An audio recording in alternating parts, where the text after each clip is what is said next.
Just when you thought the NASCAR silly season might be settling down, we have an unexpected ride open up for 2025. Oh, so much for this 2-week break off.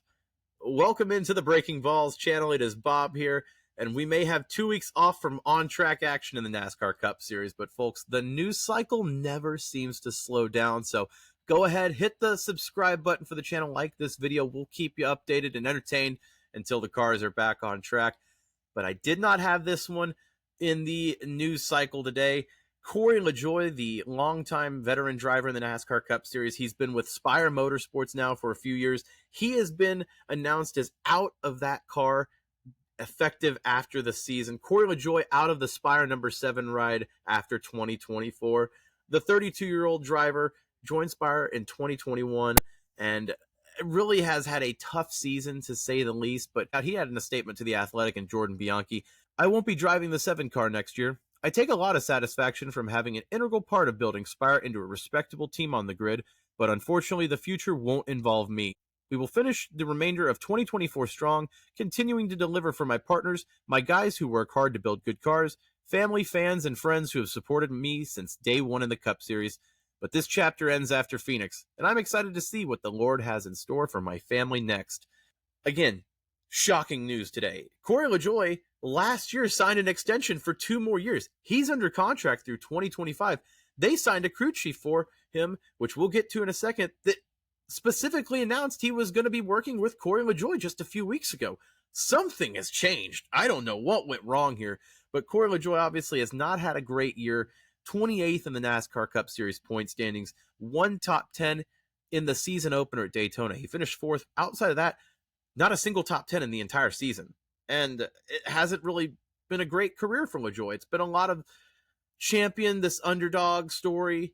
Everyone's a fan favorite, this guy that you can root for, talking about, oh, if he gets in equipment, he'll be a guy that can really watch. But at the end of the day, he has no career top 10s on non-drafting tracks. And those count Talladega, Daytona, and Atlanta in those 3. But outside of those 3, Corey LaJoie really hasn't had that success and been able to run at the front of the pack here.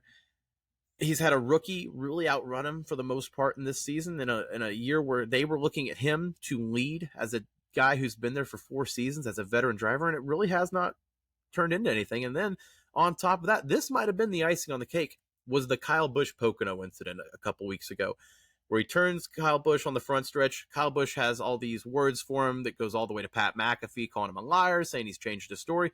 And ultimately, the public image of Corey LaJoie, I think, has turned as well. And it wasn't this guy that people were rooting for anymore. A lot of people were soured on Corey LaJoie, almost like a Matt DiBenedetto in a way a few years ago, where it was the same way, this underdog that kind of turned face. But for Spire, they've really relied on Corey LaJoie to lead them in a big moment where they've really financially invested a lot, and it really is not delivered in Corey LaJoie's side. Spire has Corey LaJoie, obviously, but Carson Hocevar, that rookie that has really, really run well this year. You have Michael McDowell joining the team next year. He's a multi-time winner in the Cup Series. Plus, Rodney Childers is going to be the crew chief on that number 7 team. His pedigree stands for itself. You bring in someone like Rodney Childers, you expect to compete. Clearly something has changed to where they don't think Corey LaJoie and Rodney Childers will be able to compete. Plus, you've got Gamebridge investing all of this money. It's basically a financial takeover of sorts. They've bought Kyle Busch's truck team to basically be a development side on that team in the truck series. Plus, that 3rd charter they bought that I guess will stay with Michael McDowell in that 71, they bought that for mid-8 figures, rumored around $40 million somewhere, give or take. That's not cheap. That's the most expensive charter ever sold in the NASCAR Cup Series. So, listen, for Spire, they're not messing around here. And I think this really does show that they're not happy just being a 20th place team. They're trying to build into being a competitive team here. And listen, it's a dog-eat-dog world in the NASCAR Cup Series. You hate it for Corey LaJoie. He's a fun personality in the garage. But like I said earlier, the results haven't been there. And when you've got a rookie outrunning you for the most part, and you've got a crew chief coming in next year who's one of the best in the Cup Series, that team is meant to perform now. They're meant to run top 15, fringe top 10.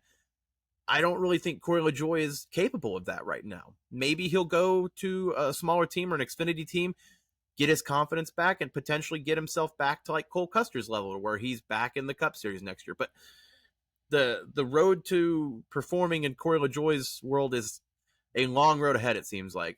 A lot to get into. I'm very interested to see the replacements. A lot of people are claiming Kyle Busch maybe on social media. They'll buy out RCR's contract. I think that's a very, very silly season. We're not there yet, but at this point, I don't want to rule anything out. I look maybe for more like a Zane Smith to stay with that team. Trackhouse has leased them out to this team already with Spire in that 71. Zane Smith has definitely turned it on the last few weeks after a really, really rough start. Maybe they keep things status quo since they don't have enough room for him at Trackhouse in the Cup Series next year, or potentially a young guy like a Sam Mayer. Pair him with a Carson Hocevar and a Michael McDowell. And Sam Mayer, who's young but has shown he's been able to win in the Xfinity Series, especially this year.